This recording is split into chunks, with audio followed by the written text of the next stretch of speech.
Bienvenue, my friends. I'm Rick Miller, and this is Xing the Gap. I've lived in and loved Toronto for over 2 decades, but Montreal is still my hometown. And today I'm so pleased to welcome 2 prominent Montréalais who have made and are continuing to make a huge difference in that great metropolis. Andy Nulman is an entrepreneur, educator, author, and speaker who's always ahead of the curve and happy to tell you so. He helped build the Just for Laughs Festival into the world's most prestigious comedy event, and he oozes with creativity, courage, and guts. That's also the title of the MBA course he teaches at McGill. His pal Martine St-Victor is a powerhouse in her own right. She's general manager at the Montreal office of Edelman and is a frequent contributor to CBC, Radio-Canada, RDI, La Presse and The Gazette, in both official languages, I might add. Together, we talk about meeting in elevators, looking like Al Pacino, bridging les Deux Solitudes, Haitian and Jewish moms, how difference is an advantage, how politics can kill that advantage, changing your purpose to suit the problem, and fanboying over the boss. 'Cause tramps like us, maybe we were born to run. This is the best interview I've been on. Gary Walsh, you didn't sing, baby. You didn't sing on. Yeah, she didn't sing Bruce Springsteen with me. Xing the Gap. Andy Nulman, my old friend, Martine St-Victor, my new friend, welcome. Thank you. Thank you. You each have a long list of accolades, so I'm going to ask you first, Martine, to give me your story in your own words. Why don't I tell you Martine's story and she can tell you mine? That's a good idea. Okay, let's go. You must be a creative disruptor and thinker. Yeah, because I'm saying, it's just a quick Google could go ahead and tell you each of our stories. I first met Martine, I can tell you a great story, in the elevator of my building when I had my company called Airborne Mobile. And she was in the elevator, I was in the elevator, and I'm a very, very shy person. And she was in the elevator, she looked at me and she just said, "Hey, Pacino." I said, "Huh? Does he look like Al Pacino?" I said, "Okay, I'll take that as a compliment." I just got off my floor and that was it. So that was nice. Someone said, "Look like Al Pacino."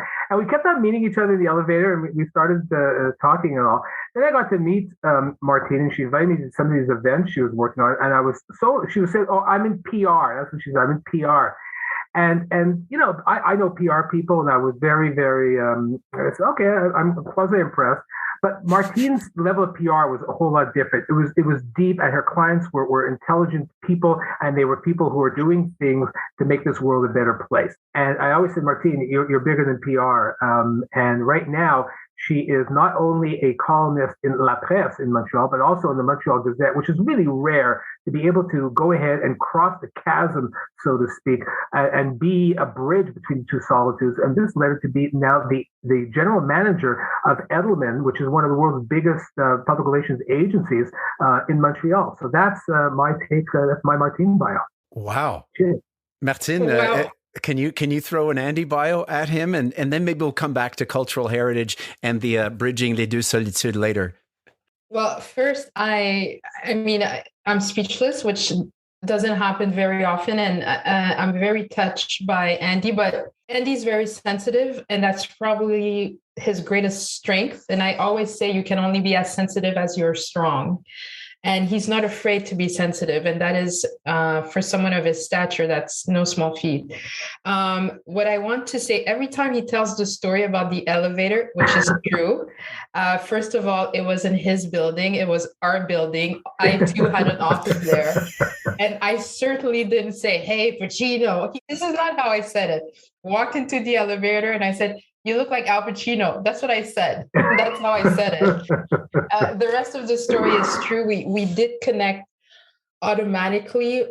When I met him, he was already, again, ahead of his time. He was doing mobile entertainment. This is before smartphones. So you see how much of a visionary he was. And I remember the first time he was explaining it to me, I think he saw the dead in my eyes and he was like, "No, you don't understand. I'm not just making games. This is the future. Entertainment is going to be in the palm of our hands." And I was like, "Oh, okay." And then his experience with Just for Laughs was a mixture of many things that I like. History, guts, entertainment, and taking risks, which is what Andy does. Andy is certainly extravagant. He's flamboyant. I've always said I don't want to be the person behind him at the airport security. It would take too long with the jewelry and the bracelets and the. But that being said, despite this flamboyance, at the essence, Andy's about family, and I think that's extremely powerful because there are a lot of people with his type of clout and influence that don't have that. So in that sense, they're extremely poor. So I find that Andy is unique because he's rich in so many ways. Grosso modo, that's Andy. Well, that's this week's episode, ladies and gentlemen. Thanks for tuning in. We'll be back next week. Next week. We're out of time. Thank you both. I actually love this idea of the cross-generational, cross-pollinated introductions. I think it works really well. I want to know more, though, about this being Xing the gap, and presumably it's about trying to bridge gaps of understanding. I'm like many Montrealers living elsewhere. I have this conflicted relationship with the word home because I consider Toronto my home now, and I've found community. I've invested in property. I've even become a Blue Jays fan. But that's mostly because the Expos broke my heart. Don't go into that.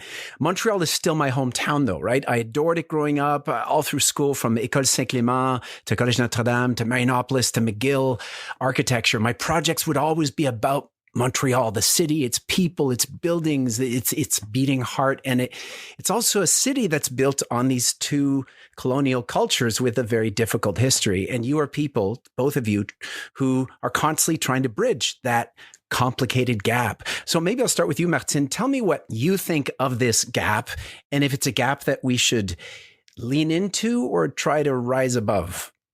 Well, I mean, Montreal is my home, although I wasn't born here. I was born in Trois-Rivières and arrived in Montreal at age 9 and lived in the United States for a few years, came back because I missed it so much. My parents arrived in Quebec 55 years ago from Haiti. And I mention it because that is an absolute part of who I am, my Haitian heritage. It's this strong, and I feel so proud of it because I'm so proud and feel privileged to be Canadian. And it's particular. It's this dual, it's not conflicting. It's a marriage. It's a marriage of two heritage. I think certainly one of the connections I have with Andy is the Jewish connection. I spent my 13th year in bar mitzvahs. And I remember the first time I walked into one of my friend's house, one of my Jewish friend's house, and I was like, this is like being in a Haitian family. It was the same dynamic. What? Tell me how that is. What aspects of it? The revered mother. Certainly the Jewish moms have nothing when it comes to guilting their kids on Haitian moms. And there's just this, I just felt this natural connection. And certainly with Andy, we make fun, we refer to it often and find so much common ground between our respective heritage. And I think that's part of our strength because there's certainly, in many ways, our friendship is unexpected. Because we're not necessarily in the same generation, although I never feel an age difference with Andy. So I feel weird saying that. He's Anglophone, I'm Francophone, etc. So for us, the differences only make our friendship stronger. Difference. It can make us stronger, but it can also rip us apart.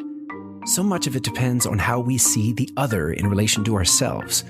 Do we see the other as an opportunity for learning and growing, or as a threat to our way of life and our sense of identity? Say a person walks into an elevator with you.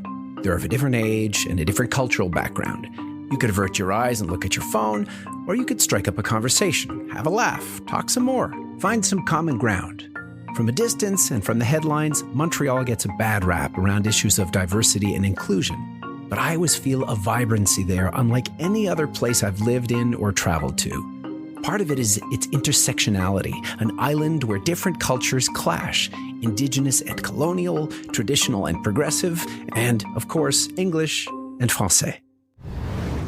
Being an Anglophone in Quebec, there are two ways to deal with it. You can't roll over and play dead, but you also have to realize your position within the ecosystem. The ecosystem, the structure. It just reminds me, there was one point, one of the proudest moments of my life. So there was at the Fête Nationale, which is Quebec's big nationalist day. And there I was, and they said, you can go ahead and say anything. You're going to give you like 2 minutes, you can say anything, and it's going to be live on television.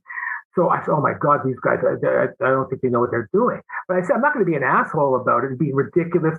But I said, how can I use this? What can I go ahead and do? And I basically said something to the effect of, I want to give you 10 words that talk to you about my pride of being a Quebecer. And I gave out this list of 10 words. And I said, the reason why they're important to me, these words are the exact same in English as they are in French.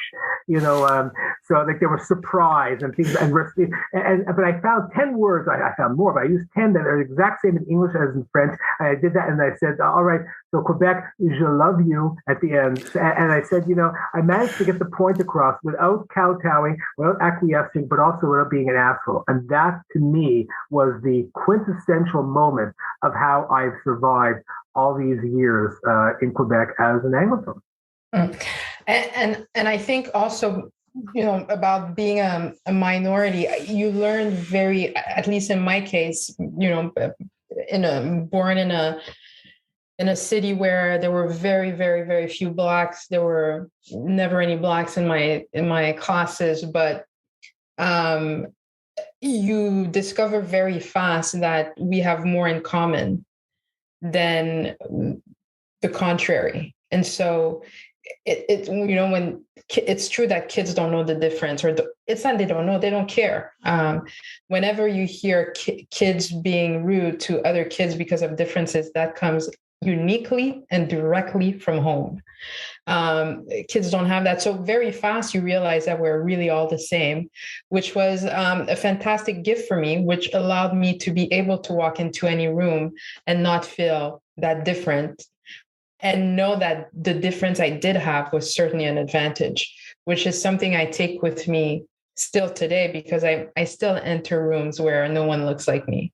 Something that we talked about really early on, Martine. It was I think it was over lunch, and was the cliche of hey, you know what? I think it was after that party, when you invited me to that party for the Black Film Festival, and I came with a colleague, and he said, "You're all Black here." I said, "Yeah, what do you expect? It's the Black Film Festival. I mean, where do you think we're going?" And we were having a discussion, and it was a cliche of, I don't even notice that they're Black. I'm friends with you. I don't even notice I'm Black. You're Black. That cliche. And that's what we said, that is such a horrible cliche, because what are you, blind? You have to understand that there's a difference, but you also have to understand, as you said, Rick, which is so important. Yes, there's a difference, but so what? Or there's a difference, and what can I learn from it? Or what can I get from it? And that was the cliche that I don't even realize, Martine, I never realized she was Black. And what? You don't know Black, you're stupid. You're blind. What are you? What kind of idiot are you? But that was the cliche and the point. Go ahead.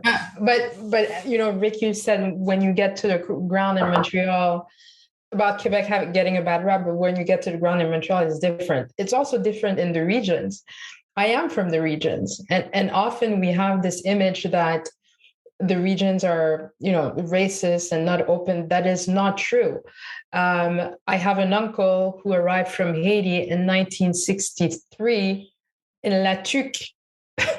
La Tuque is, very small, and very quickly he became the principal of the only high school. And I give this example to show that it doesn't mean there's no racism, there are no hurdles. There are, but in general, I feel that Quebec is a unique place for that. I think Quebec is an example of immigration gone right, even if we may have leaders who forget that. Even if we have some leaders who I feel like they want to overturn that. I think it's impossible to talk of modern Quebec without talking about immigration. To your point there, I want to jump on this for a second, because I think it's so important. When one of the things I speak about, when I do speak about the powers of Quebec and the things that's done right, and it's kind of hard for an Anglo to go ahead and defend Bill 101, but I always do, because I say, look what it has resulted in. Bill 101 has resulted in people coming in from, and I would give the example of a woman who worked for me named Nam Nguyen, this Vietnamese woman. She learned French because she went to French school. She learned English because of the fact that, that was the language of the internet, the language of the entertainment business. She ended up going out with this guy from Brazil, so she learned Portuguese. So suddenly Nam Nguyen is 25 years old or 26 years old, and she's quadrilingual. So I'm saying that is what's happening in Quebec because of Bill 101 and because of immigration, to Martine's point. It brought together these people and made them polyglots. Quebec has a workforce that is unique in the world. Now, what is it doing? It's screwing it up. It's going ahead and bringing these restrictive bills that are saying, you have such an advantage, yet with Bill, and I'm going to get into the numbers here, with 96-21, you're going to go ahead and take this advantage and destroy it. And that kills me. Same here. Kills me too. Politics. It's hard to watch when the party in power seems to act counter to the will of the majority of the people, but such is the nature of democracy. Sometimes someone gets elected with radically different views than your own, and it seems like you just need to hold your breath and hope for the best. Or at least not the worst. But there are a lot more ways to participate in a democracy than just voting every few years. These days, especially with social media, many of us have platforms, power, and influence that reach further and faster than government policy. The question is, what do we do with it? Martine, your Twitter handle says boulevardière, strategist, columnist, behind-the-scenester, can text and walk at the same time, et dans la langue de Gainsbourg. And I thought, what is your mission statement? Like, what gets you going? Do you have a mission statement? Is there a why to what you do? I don't call it a mission statement. I call it a purpose. It changes all the time. It has to change. Today, at my age, I want to be part of the solution, the problem being ever changing. So this is why my purpose changes. What hasn't changed over the years is my attachment to Haiti and how I want to see Haiti do better. As a member of the diaspora, for me, that's important. I certainly want to use my place of influence to make the world more accessible to those who don't have the luck and opportunity I've had, more equitable as well. For a very long time, I thought I was going to be a diplomat and work at the UN. I now understand that if you start on a micro level or in your community, that has a ripple effect that matters. And so I think my ambition is more contained than it was maybe 20 years ago. Probably when Andy met me, I was all over the place as far as what I wanted to do. But now it's really like, okay, this is a garbage truck burning. What can I do to put it out? Okay, thanks. And Andy, I'll turn it over to you because your Twitter bio says, reluctantly extroverted, creatively daring business person. Yeah, I use the guts you wish you had. Smiley face. Now, I've known you as some... Excuse me, reluctantly... Yeah. This is like, really? Oh, okay, but that's okay. This is how we choose to present ourselves to the world. And I know there are a lot of layers to Andy Nulman. I met you early Just for Laughs festival stuff when I was doing Silly Voices. You and I reconnected around Montreal's 375th. So celebrating the history of Montreal. Since then, we've spoken about a number of different things, including Play the Future, which is this predictive gaming platform you were connected to. So I see Andy about the past, about the future, but I get the sense that you are very grounded in the present moment. What is your mission statement? Or as Martine said it, what is your purpose? I'm happy you bring that up because I have this book and I take notes in it, and I've been doing it for years. I have it like 40 of them. And every year I start a new one. But what every year it has, my opening page is on the journal, things to remember. I look at this every once in a while just to make sure I'm on track. And I guess maybe the first one is perhaps the best. Is that one day they may get it. Not they will get it. They may get it. Then it's next one is, hey, why not me? Why can't I do that? So there's another one that says no compromises because I reach an age where I say, okay, I'd rather not do it. Next, that's why my next one is next. Move on. And I'll just give the two last ones is I ain't going anywhere. And then the last one, or the last I'll read is many facets, but not for everyone. And Rick, Andy and I are the same sign.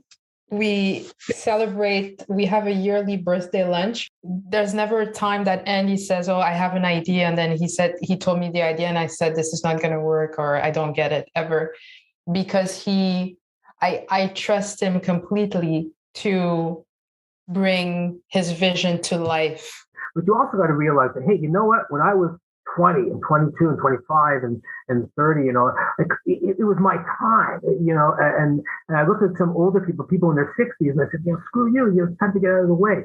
So now that I'm 62, it's like, no, but I still want to stay in. When you realize, no, it's somebody else's time. And just, I got to give you the example of our lunch. We used to go, like, if we went for our birthday lunches years ago, like, people would kiss my ass. Oh, it's the guy from Just for Laughs, and I don't know who this girl is, but, we're going to kiss your ass. And now it was so different this year. This year it was so different. We went to Milos, and Stephen Bronson to the next table. Hello, yes. And oh yeah, you were at C2, and you interviewed my cousin. And the waiter comes up. Oh, what can we get you? And everyone's bowing to her. Oh, columnist. Oh, head of Edelman. And I'm there like, hey, remember me? But it was actually very, very gratifying to say, okay, it's somebody else's turn. I don't like that you say that, actually, that it's somebody else's time. I think... Oh, good. Some conflict here. Come on, let's go. Because what I have enjoyed is seeing maturity. I look around me and the artists that I like the most, and this is one of the things Andy and I have in common, is Bruce Springsteen. And I look at Springsteen today and he's 72. Has he ever been more relevant? I don't think so. Bruce Springsteen. I was 5 years old in 1975 when the album Born to Run came out, and Springsteen was hailed as the future of rock and roll. It was epic and soulful, full of magic, longing, and romance. And when I rode my green machine down suburban Montreal sidewalks, I was the boss tearing down Thunder Road. I've followed Bruce's career avidly, and there's probably no musician I admire more for his hard work, integrity, and continued political commitment. My party band Trainwreck is modeled on Bruce's E Street Band, big, brassy, and playful as hell. And every time I lift my guitar on stage, I do my very best to conjure up Bruce's famous magic trick, where 1 + 1 doesn't equal 2, 1 + 1 equals 3. Oh, God, we could talk about Bruce Springsteen for hours, but I won't even get in there other than asking, what's your favorite Springsteen song? Oh, Jungle Land. Jungle Land. Not only is it my favorite Springsteen song, but it's the one that I performed. I did this at the Battle of the Bands, which is a fundraiser I host year after year for Maimonides, which is a geriatric hospital, because make things better now for when you get there. And I've actually performed this song, and it took 10 weeks of rehearsal to be able to put this band together and to perform the song. But the reason I did it, because I could have done any song, you could have done Louie, for Christ's sake, but I said it has to be a challenge. It has to be a challenge. And this is one of the most intricate and difficult songs around. I mean, there's tempo changes. There's even the singing itself, up, down, loud, soft. And I took and basically, it's on YouTube, and it's. I really got to say, I'm not a great singer, but I sing well. I can sell a song really well, and that's what I did with Jungle Land. So that's why it's my favorite song. He has a guitar. I love it. Go ahead, Rick. I'm trying to think of it. Rangers had a homecoming in Harlem late last night, and the Magic Rat drove his slick machine. Go ahead. Over the Jersey state line, there's a girl sitting on the hood of a Dodge, drinking warm beer, stop summer rain. Now there are other chords that I don't remember. Yeah. Anyway, we can go on. Martine, what's your favorite Springsteen song? I mean, it's not original, but I do have a faible for Born to Run, which is I discovered the album after I discovered Born in the USA, simply because Born in the USA I got as a Christmas present the Christmas it came out, the December it came out. I was very young. And I discovered the album Born to Run years later. And it's funny because to kind of bookend this first album, this Springsteen first album, and I love House of a Thousand Guitars from Letters to You from the last album. And I remember the first time I heard it, I was like, I feel like I know the song.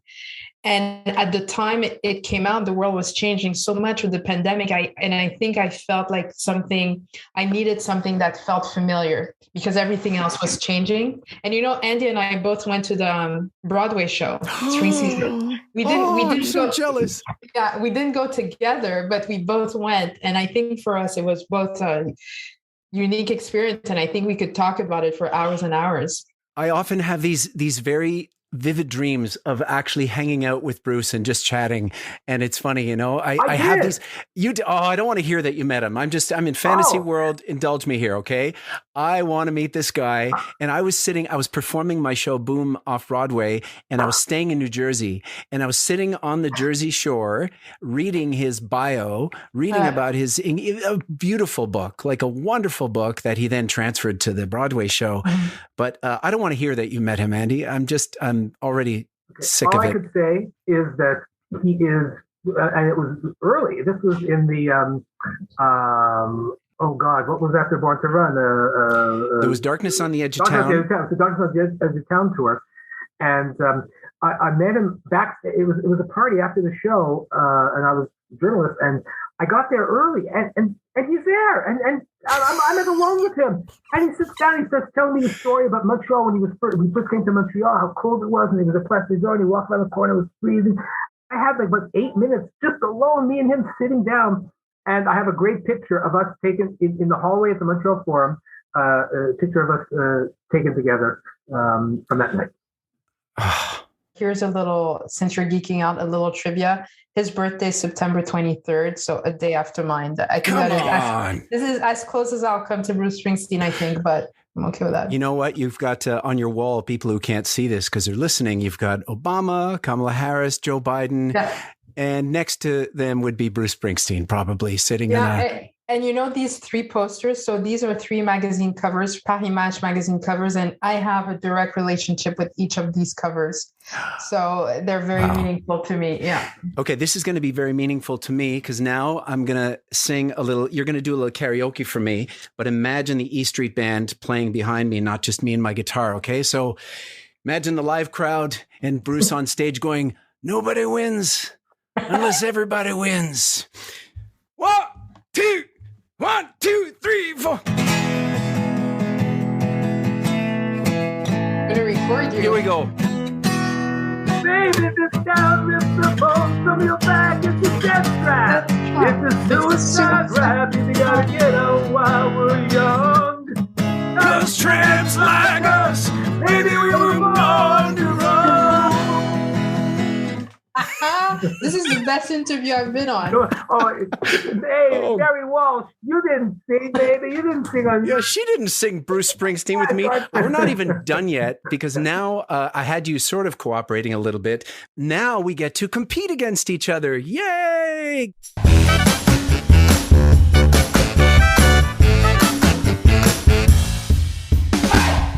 Here we go.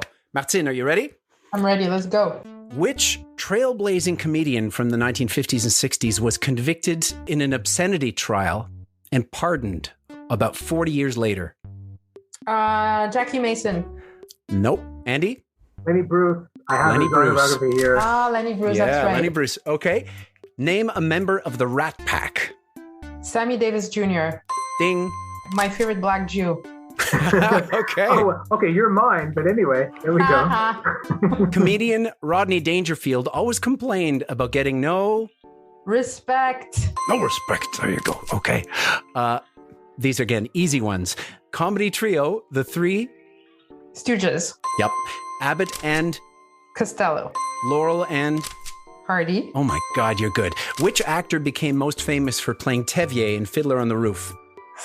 It's not Mandy Patinkin. No, it's I know it. Andy, on tip of my tongue. You can look at it 2 ways. You can look at it from Broadway standpoint, it would be Zero Mostel. You can look at it from the film standpoint, it would be Coppola. I'll give you 2 points, Andy, just because that was so geeky. Yeah, I know. Martine, name a Woody Allen movie. Do I have to? Yeah. I don't mean you need to like them. Annie Hall. Okay. Name a Led Zeppelin song. Stairway to Heaven. Okay, other than Stairway to Heaven. Dyer maker. Wow, you know too much. You're like my age-ish. This is hard. Okay, digging deep into the 60s one-hit wondery kind of songs. She was a one-eyed, one-horned flying... No, I don't know that Andy? one. Purple People Eater. Purple People Eater. Yep. Oh my God, what about this? One. She wore a nitsy-bitsy teeny weeny. Yellow polka dot bikini. Ding! Name the Flintstones' neighbors. Are you front? Come on. Hey, Fred. I don't. It's not Barney's. Yes, it's Barney. Barney. Yes, thank Barney you. and Barney last name? You watch it in French. Yeah, no, Barney.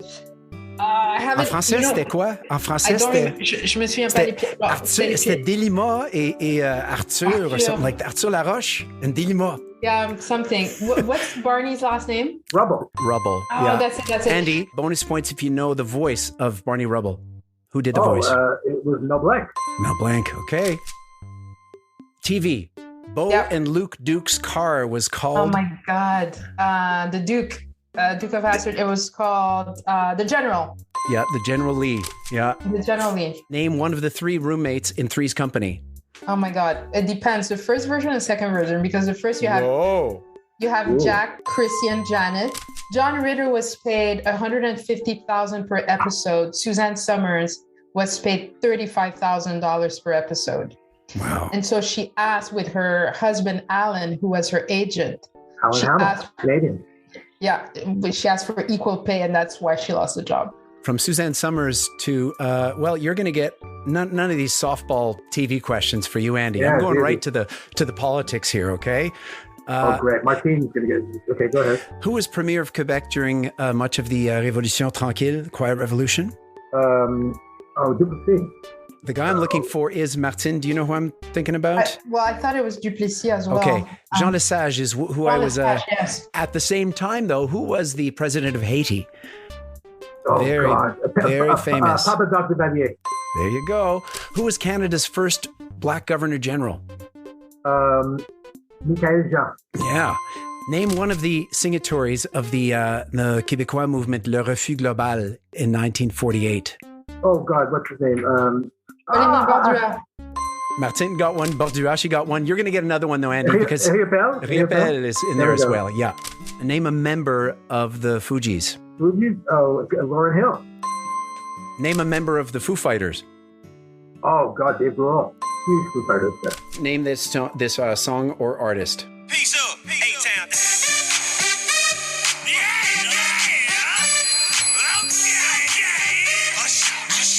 I don't know. Martine? It's Usher featuring Ludacris, and this is a remix, the version of it. Ludacris, T-Pain, and someone else, but it's an Usher song. I'll give you one big point for that, like big point. Andy, name a VJ from Musique Plus. Oh, Claude Rajotte. I remember him on Chaume, New Music Foundation with Claude Rajotte. He'd play late night weird stuff. It was awesome. Yeah. Who was one of the dads on Full House? Oh, Bob Saget, Dave Coulier. John Stamos. John Stamos, yeah. You each get a point. Finally, last point. First one to get this. The first Canadian TV show, either French or English, to ever gather more than 4 million viewers was... Oh, God, La Petite Vie. La Petite Vie. Oh, that's when I was living in the States. So I never lived through that success. C'est terminé.